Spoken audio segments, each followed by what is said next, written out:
अब चाहिँ गाइस यसको माथिदेखि हामीले के नि हल्का नुन हालिदिने है गाइस। चाहिँ अब हल्का धुलाउनु परेको अब चाहिँ मैले आलुलाई तारेको छु गाइस है। यतिखेर चाहिँ मेरो गाइस यतिखेर चाहिँ आलु हल्का गरिसकेको छ गाइस होइन, धेरै गलाउनु पनि हुँदैन गाइस होइन। गुड मर्निङ गाइस, सबैजनालाई स्वागत छ मेरो यो नयाँ ब्लगमा गाइस है। आज चाहिँ म भर्खरै उठेको गाइस होइन, यतिखेर चाहिँ बिहानको 8 बजिसकेको छ गाइस होइन। आज म एकदम लेट उठेँ गाइस होइन, किनभने चाहिँ म हिजो रातमा धेरै लेट नाइट सुतेको थिएँ गाइस है। अहिले चाहिँ भर्खरै म उठेको गाइस होइन, भर्खरै फ्रेस भइसकेँ गाइस होइन। आज चाहिँ मैले फ्रेन्च फ्राई बनाउनु छ है गाइस। आज फ्रेन्च फ्राई बनाउनु छु मैले होइन। फ्रेन्च फ्राई कसरी बनाउने होइन त्यो भन्ने चाहिँ मैले सिकाउँदैछु गाइस होइन। फ्रेन्च फ्राई बनाउँदैछु। आजको भिडियो कस्तो लाग्छ होइन, कृपया सल्लाह सुझाव प्रतिक्रियाको लागि चाहिँ कमेन्ट गर्नु होला। अनि भिडियो राम्रो लागि चाहिँ लाइक कमेन्ट अनि सेयर गर्नु होला गाइस। अनि च्यानललाई सब्सक्राइब। फ्रेन्च फ्राई बनाउनको लागि चाहिँ आलु चाहियो होइन, आलु छिलर अनि चाकु चपिङ बोर्डहरू चाहिँ चाहियो होइन। सबभन्दा पहिला आलुलाई छिल्नु पर्ने हुन्छ गाइस है।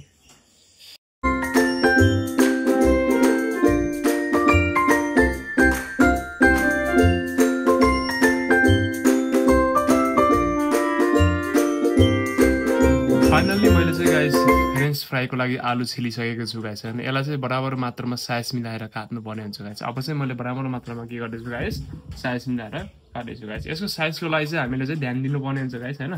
पहिला एकदम लामो लामो सडक सडक परेको साइज निकाल्नु पर्ने हुन्छ फ्रेन्च फ्राईको लागि गाइस है।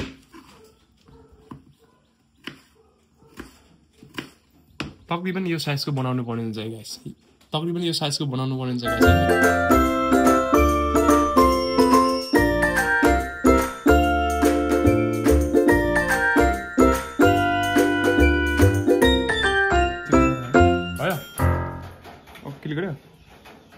फाइनली गाइस मैले चाहिँ आलुलाई काटेर फ्रेन्च फ्राईको लागि आलु काटेर चाहिँ है ठिक्क बनाएर राखेको छु गाइस होइन।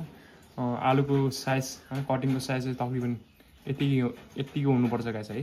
अब यसलाई चाहिँ मैले यो टोकरीमा हाल्छु, टोकरीमा हाल्छु यसलाई धुलाउँछु गाइस होइन। तपाईँको अब मैले टोकरीमा हालिसकेको छु यतिखेर गाइस। मैले टोकरीमा हालिसकेको छु। अब यसलाई चाहिँ धुलाउनु पर्ने हुन्छ है गाइस। गाइस यसलाई चाहिँ मजाले धुलाउनु पर्ने हुन्छ गाइस। मलाई मजाले धुलाउँदैछु गाइस है, यसरी मजाले धुलाउनु पर्छ।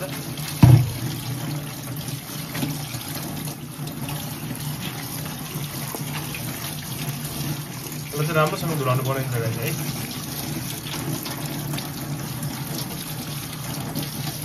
गाइस अब चाहिँ मैले ग्यास जलाएर ग्यास जलाएपछि कराई राखिदिन्छु गाइस होइन, किनकि यसलाई बोइल गर्नुपर्ने हुन्छ गाइस। कराईमा चाहिँ के गर्ने, पानी हाल्ने गाइस। यसरी पानी हाल्ने गाइस होइन। पानी हालिसकेपछि यसलाई अब यहाँ के गर्ने, आलुलाई हाल्ने गाइस। यसरी आलु हाल्नुपर्ने हुन्छ गाइस है, किनकि यसलाई बोइल गर्नुपर्ने हुन्छ।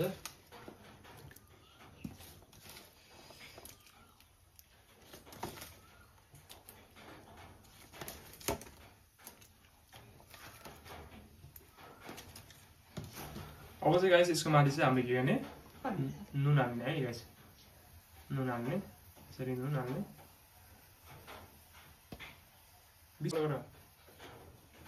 गाइस। अब चाहिँ नुन हालिदियो गाइस।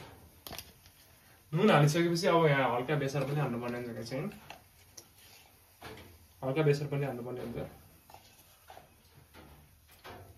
बेसार हालिदियो, बेसार हालिसकेपछि अब यसलाई के गर्ने, चलाउने गाइस।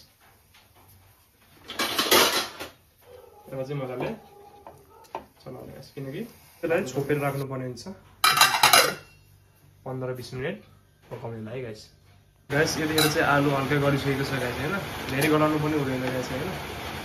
अब हल्का गरिसकेको छ। अब चाहिँ यसलाई चाहिँ फेरि टोकरीमा हालेर धुलाउनुपर्छ है गाइस। अब चाहिँ मैले आलुलाई तारेको छु गाइस है, यसरी तार्नु पर्ने हुन्छ गाइस।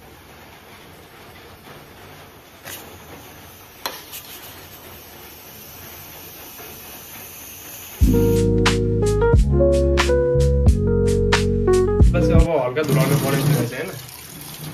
हल्का धुलाउने,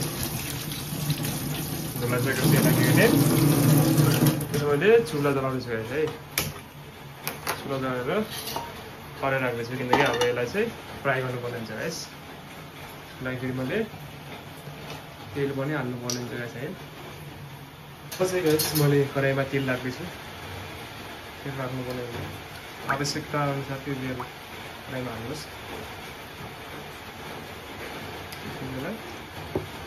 अब चाहिँ गाइस यसलाई के गर्ने हल्का हल्का गरेर तेलमा हाल्नुपर्ने हुन्छ है गाइस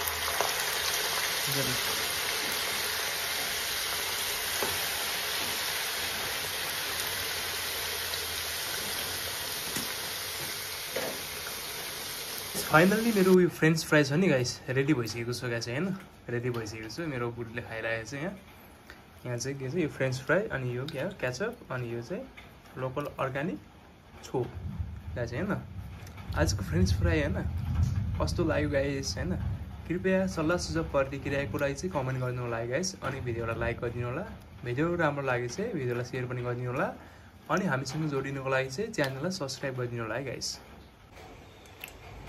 यतिखेर चाहिँ हाम्रो गाइस फ्रेन्च फ्राई खाएको छ गाइस है